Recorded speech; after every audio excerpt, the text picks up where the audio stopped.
Olá, saudação a todos, bem-vindo à Oficina de Prosa. Eu sou Rômulo Prestia, com meu camarada Bruno Belucci. Hoje estamos trazendo um convidado, que é o Wagner Baqueta. É uma grande honra estar aqui na Oficina de Prosa de vocês. Você comentou que São Paulo deteve quase 44%, né, do lucro da Sabesp ali no ano de 2022, né? Exatamente. E somando ali com a região metropolitana toda em volta de São Paulo, chegou a quase 80%. Exatamente. E agora a gente está sabendo recentemente uma notícia aqui que o prefeito de São Paulo foi até o Palácio dos Bandeirantes e assinou um acordo junto ao Tarcísio na questão de abrir mão daquela carta que ele tinha na manga para negociar com a Sabesp. Inclusive parece que tinha multas contra a Sabesp que tinha que pagar para o município e foi feito tipo um acordo ali meio no escuro. Como que funcionou isso aí? É uma união? Eu vi que tem um grupo ali, um conselho, né? Que vai passar a ter esse poder de diálogo em vez de ser o prefeito, né? Ele está abrindo mão disso aí em troca de uma, como se diz, de um apoio político, né? Uma jogada política ali com o Tarcísio, né? Como que está funcionando essa parte aí? Na verdade, existe um jogo político muito forte ali em relação ao Tarcísio e o Ricardo Nunes. Eles se uniram. A gente sabe o que esse pessoal gosta, né? Isso que você está falando é o seguinte: na lei 14.026 do governo federal, feita pelo Bolsonaro, que parecia que queria destruir tudo o país, né? Parecia não estava conseguindo. Eles criaram uma legislação onde o Estado tinha que ser regionalizado para a chamada privatização. E São Paulo, o estado de São Paulo foi dividido em 4 regiões que se chamam URAIs, Unidade Regional de Água e Esgoto. Aí nessas URAIs, a Sabesp ficou em uma seção de URAI, que ela ficou dividida no estado todo por estar representada. Ela está nos 4 cantos do estado e por estar com o maior número de municípios, que são 375, e o município de São Paulo, quando aconteceu as renovações contratuais, que venceu a primeira concessão dos 30 anos, você tinha um negócio que foi um contrato novo que se chamava contrato de programa. Piraju, por exemplo, assinou o contrato de programa com o Estado, né, com a Secretaria do Estado, Secretaria de Saneamento.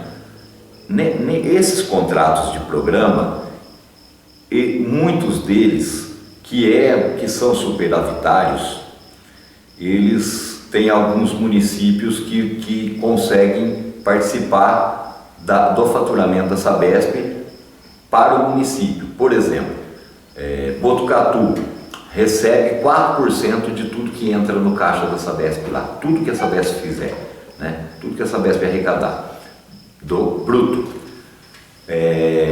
Guarulhos recebe 6% de todo o faturamento bruto do que entrar no caixa da Sabesp no mês, né? Piraju não tem, porque Piraju, o chamado EVF, Estudo de Viabilidade Financeira, não bate. Então, quando você faz uma projeção de futuro no contrato de programa com os 30 anos futuros de investimento, a hora que você finaliza o EVF, ele dá negativo.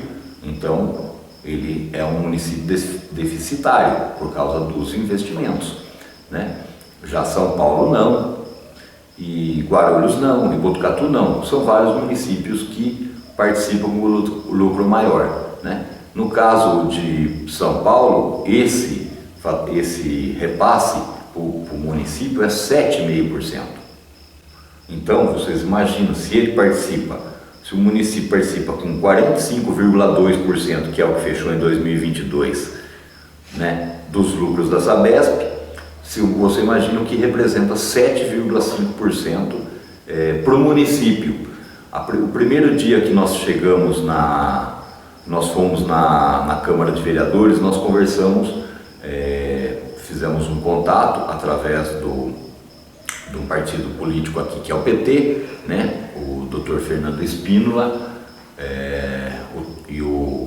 um dos pessoal do diretório, que é o Antônio Eduardo, conseguiu uma agenda, a gente conseguiu sentar numa mesa lá na Câmara Municipal de São Paulo com 8 vereadores. Esses 8 vereadores, quando nós falamos dessa questão desse repasse, eles desconheciam totalmente. Eles se entreolharam de uma tal forma que foi absurda, né? Eles não acreditavam naquilo que a gente estava contando para eles. Depois a gente conseguiu fazer uma audiência pública lá. Agora, voltando nessa questão, eu quis fazer esse histórico para você ficar ciente do todo que acontece, né? Então, dentro desse íntere que a gente já falou, que eu acho que o foco maior do Tarcísio é a comissão, né? Que a gente sabe que vai cair em algumas ilhas, né, de paraísos fiscais por aí. O que ele fez nessa situação é um acordo com o Ricardo Nunes, que a gente já vinha percebendo a proximidade dos dois, né, que o Ricardo Nunes está se escorando no bolsonarismo para tentar a reeleição, né. Eles querem adiantar o processo, até dentro deles lá eles chamam de risco Boulos, porque eles sabem que o Boulos vem numa frente progressista forte para a eleição, já conseguiu o apoio do PT, né? Então eles chamam de risco Boulos. Por quê? Porque o Boulos, com certeza, ele frearia o processo, sabendo que ele é pela população mais pobre, mais carente, pelo favelado. Por uma questão humanitária, né? Por uma questão social, humanitária, ele frearia o processo de privatização. Então eles chamam de risco Boulos. Então eles estão querendo adiantar o processo.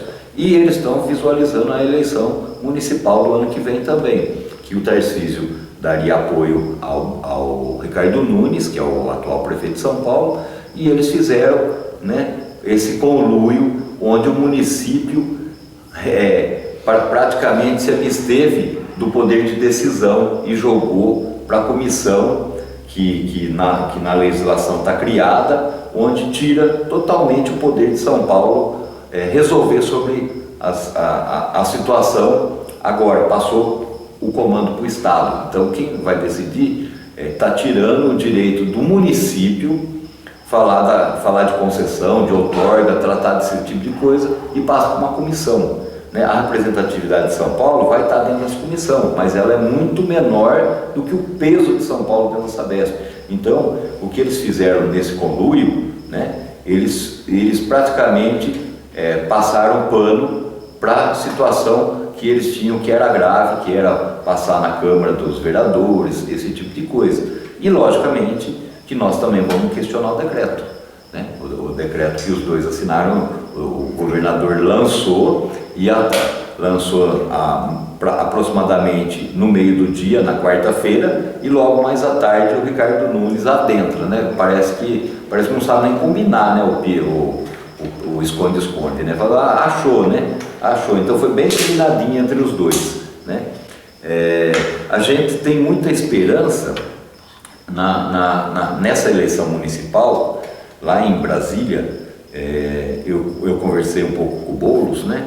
Ele faz parte da Frente Parlamentar Mista Federal, né? Contra a privatização do saneamento, né?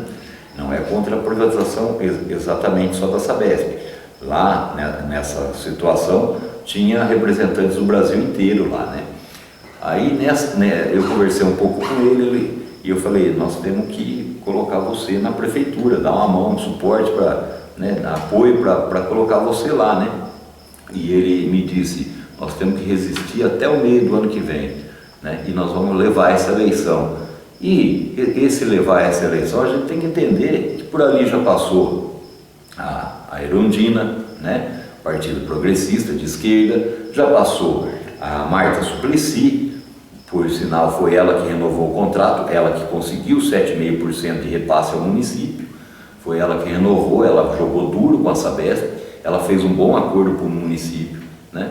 E a gente teve o Haddad.